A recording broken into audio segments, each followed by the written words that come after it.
Et yo, on se retrouve aujourd'hui pour un nouveau vlog au local. J'arrive plus à parler, c'est super cool. J'ai le nez bouché, comme tu peux l'entendre, c'est génial. Il fait froid, on a tous la crève. Bref, c'est pas grave, on perd pas notre motivation.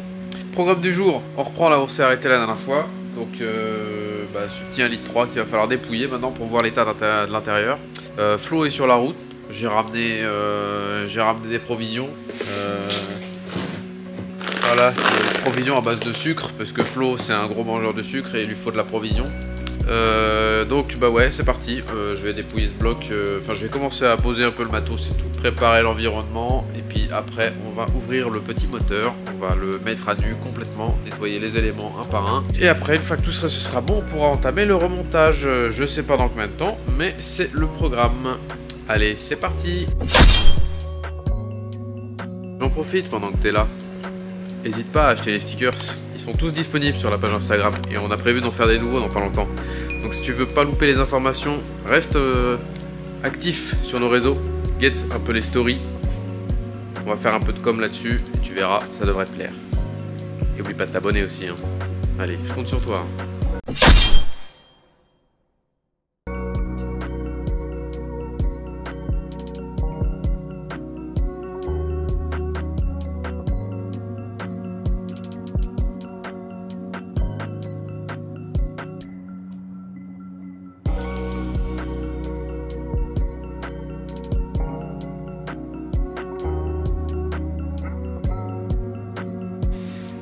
Flo vient de m'appeler, il arrive, donc je fais une petite pause sur le ralenti. On va l'accueillir. Je suis flou, c'est pas grave, c'est la vie. La joie du direct.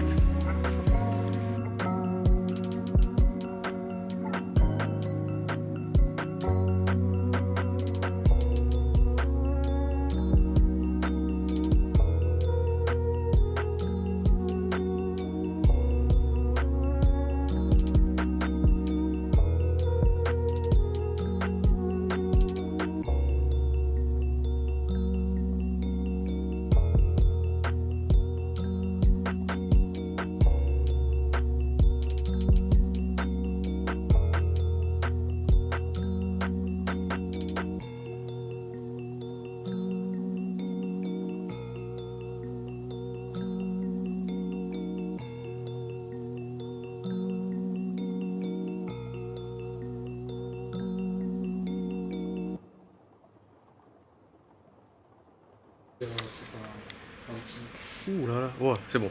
Bon, on a fini de dépouiller le bloc, donc je vais vous montrer tout ça. Donc déjà, on a retiré les chemises, hein. À l'intérieur, c'est pas ouf, mais ça pourrait être pire.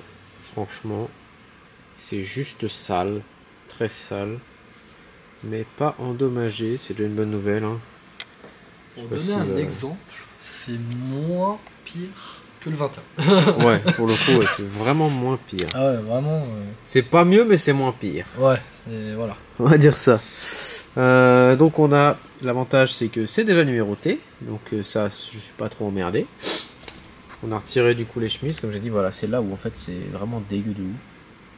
Il y a un dépôt de merde qui s'est formé avec les années, mais bon, c'est normal. Les pistons et les bielles sont franchement clean. Le bloc, il avait déjà été refait, hein. C'est un bloc échange standard d'époque, ça. C'est pas un échange standard de chez Renault, hein. C'est un échange standard d'une boîte indépendante. Mais n'empêche que ce bloc, c'est déjà un échange standard à la base. Et franchement, quand on regarde la gueule des coussinets et des paliers, c'est très propre. Bah franchement, ils sont à peine usés. Il y a des petites traces d'usure classique, mais c'est très correct. Il n'y a pas eu de décalage comme la mienne, quoi. Ouais, c'est sûr. Surtout ça, quoi. Quand on regarde, pareil pour voilà, le vilebrequin. Nickel, la petite goutte qui me tombe sur le doigt, je viens d'enlever les gants, c'est génial, on kiffe, le fun, ouais, si la famille. Bref, c'est super clean, c'est cool. Donc, on va pouvoir entamer le gros nettoyage de cette merde. Je suis là aussi. Après ça va être décapage, parce que vert, pas ouf. Ça va être noir. Ouais, je pense. Classique. Noir, c'est pas mal. Black Classic. En black classic. Lui pareil, il va avoir une petite peinture après un bon gros nettoyage, un petit coup de poncette partout, un petit coup de brosse ou de je sais pas trop quoi, et puis voilà.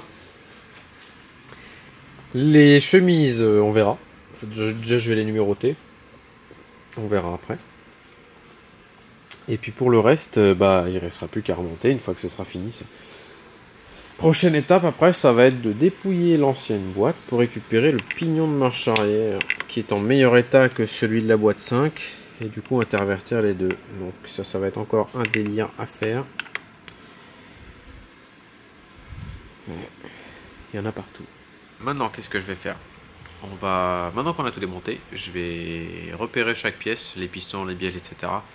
Parce qu'on va devoir tout nettoyer. Et si c'est pas dans le bon ordre au remontage, ça risque de nous causer des problèmes. Donc, je vais prendre mon petit pointeau, comme pour le 21.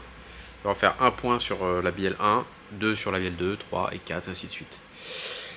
Et après, comme ça, au moins, il n'y aura pas de risque de mélange au remontage.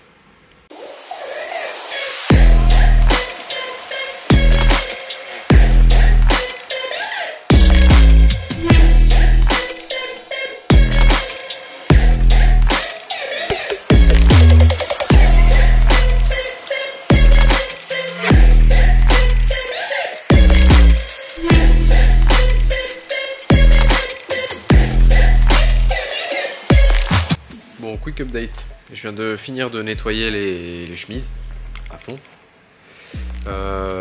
Donc, ce que je vais vous montrer là, c'est la chemise numéro 4 qui est ici. Voilà.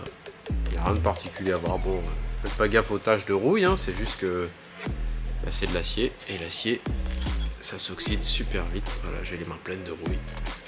À l'intérieur, si on voit, je sais pas si on va pouvoir voir. C'est bien, voilà, là il y a des traces et il n'y a plus de traces et tout est sur mon doigt, c'est génial. Bref, on s'en bat un peu les... voilà. Donc ça c'est la chemise numéro 4. Et en fait je me suis rendu compte au démontage, un petit truc un peu fun, c'est que la chemise numéro 3 en comparaison de la 4, je sais pas si ça va bien rendre à la caméra, mais il y a une grosse différence de texture. Donc là on voit, c'est relativement lisse, le grain il est très peu présent et c'est strié de partout, alors que là on a un grain vachement plus brut. Alors je ne sais pas si cette chemise est plus costaud que les autres, mais c'est sûr qu'elle n'est pas d'origine, ou alors c'est la seule qui reste d'origine, mais je pense pas. Pour moi celle-là elle a déjà été remplacée et bizarrement c'est celle qui est venue le plus facilement, donc je pense que cette chemise elle a été remplacée. Pourquoi, je sais pas. Peut-être qu'il y a eu une défaillance. Sûrement, de toute façon c'est sûr. Je vois pas pourquoi on remplacerait un élément qui fonctionne bien. Mais ouais, voilà, petite fun fact. On a une chemise qui a déjà été remplacée. Très certainement qu'elle est plus récente et qu'elle doit dater du rebuild du précédent rebuild du bloc. Je pense que c'est à ce moment-là qu'ils ont remplacé cet élément. Mais comme quoi, sur les vieux moulins comme ça, on découvre des trucs à chaque fois. Ouais. Après, je pense pas que ce soit bien grave. On en ait une d'un peu différente par rapport aux autres. On verra bien. Quoi qu'il en soit, transition toute trouvée. C'est maintenant la fin de ce vlog. Je sais pas si j'ai beaucoup d'images à vous montrer. Mais bon, il est déjà tard. Moi je vais m'arrêter là et on va se retrouver la prochaine fois du coup pour la suite. Donc ça va être nettoyage des pistons, nettoyage du bloc moteur, nettoyage de l'arbre à cam, enfin tous les autres éléments du bloc moteur en fait que j'ai déposé. Et après on va pouvoir commencer à réassembler les éléments sur le bas moteur. Il va y avoir aussi la peinture du bas moteur qui va être importante à faire parce que là pour l'instant on a un moteur tout vert dégueulasse styly agricole et c'est pas trop le projet de faire un tracteur, donc voilà. Donc prochaine étape, prochain vlog, ce sera du nettoyage, de la peinture si on a le temps, du remontage je l'espère, toujours du bonheur, abonné bien entendu. Après avoir posté un petit commentaire, un like et avoir partagé la vidéo, acheter un sticker sous deux hein, si jamais tu t'en sens l'envie et les moyens. Je force à rien, hein, mais bon, tu connais, hein, on a besoin d'argent pour financer nos petits projets. Bref, j'espère que cette vidéo t'aura plu. N'oublie pas plus vite qu'à fond, mais pas trop quand même. À la prochaine.